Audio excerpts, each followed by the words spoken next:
You cannot claim to be the United Nations while disregarding the voice of 54 nations. This is my president, President William Ruto. He did a good job at United Nations General Assembly. We may have issues politically back home, but what President Ruto did in New York City, Africa has been looking for someone who can air their grievances with that audacity. And President Ruto here epitomizes that audacity that African nations have been looking for. So kudos to Mr. President. So here is the entire speech on this issue of lack of representation of African nations at UN Security Council. As we mark the 80th anniversary of the United Nations, Africa also marks 20 years since the Ezulwini Consensus and the City Declaration, the two historic milestones that establishes the common African position on UN Security Council reforms. For 2 decades, Africa has spoken in one voice, demanding justice, equity, and representation in the highest organ of global governance. This demand, however, continues to be ignored, deferred, or endlessly debated to the detriment of both Africa and the legitimacy of the United Nations itself.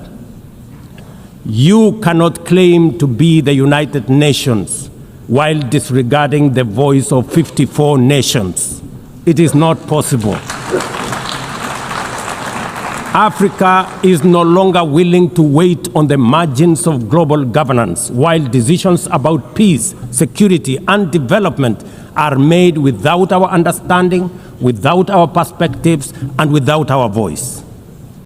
Africa's exclusion is not only unacceptable, unfair, and grossly unjust, it also undermines the very credibility of the United Nations, this organization. Africa dominates most of the Security Council agenda, provides some of the largest contingents of UN peacekeeping forces, and bears the heaviest costs of instability. Yet we remain the only continent without a permanent seat at the main table where decisions about our destiny are made. Africa deserves, ladies and gentlemen, at the very least, 2 permanent seats with full rights, including the right to veto, and 2 additional non-permanent seats on the United Nations Security Council. The world must understand that reforming the Security Council is not a favor to Africa or to anybody. It is a necessity for the United Nations' own survival. If the United Nations is to remain relevant in this century, it must reflect today's realities, not the post-war power arrangements of 1945.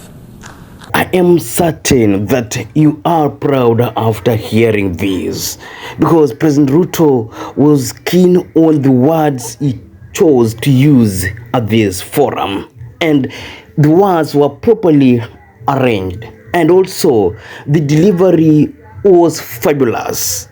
The inflection, the pitch of his voice and all that. President Ruto here did a good job. And you know what? There's something you all need to understand, that for long, these developed nations have underrated Africa. They don't care about Africa. And that is why you find that the United Nations is majorly led or controlled by major economies. If you listen to US President Donald J. Trump, he talked so arrogantly. He was dismissive because he thinks, the US is the superpower nation and no any other country can say something against them, and no any other country can do something that can overrule what they do. And because of that, it is important that African nations also get a spot so that they can veto, as President Ruto indicated. That is crucial. And moving forward, I think Africa still needs to inject. Africa still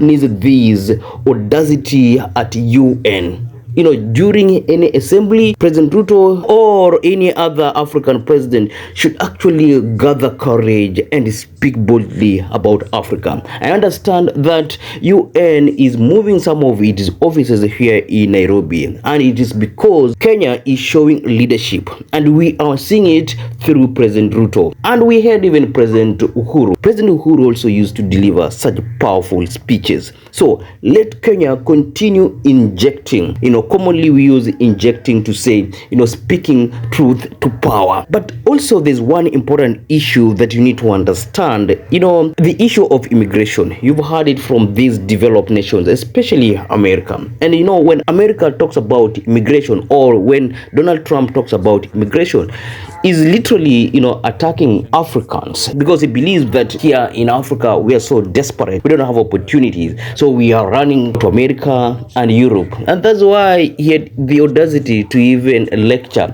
European nations, telling them to go to hell because, they are allowing, especially Africans, into their countries. So because of that, we need African leadership to speak against discriminatory economic policies that always disadvantage African nations. We are also human beings, and we can pursue our own destiny without the United States. And that's why you heard President Ruto speak again with the audacity about the issue of Haiti, where we have our troops there. But the United States, despite giving support, it is not giving that full support. And President Ruto even highlighted that, people, okay, America supported us, but they gave us second-hand vehicles that risked the lives of our troops. So that was powerful.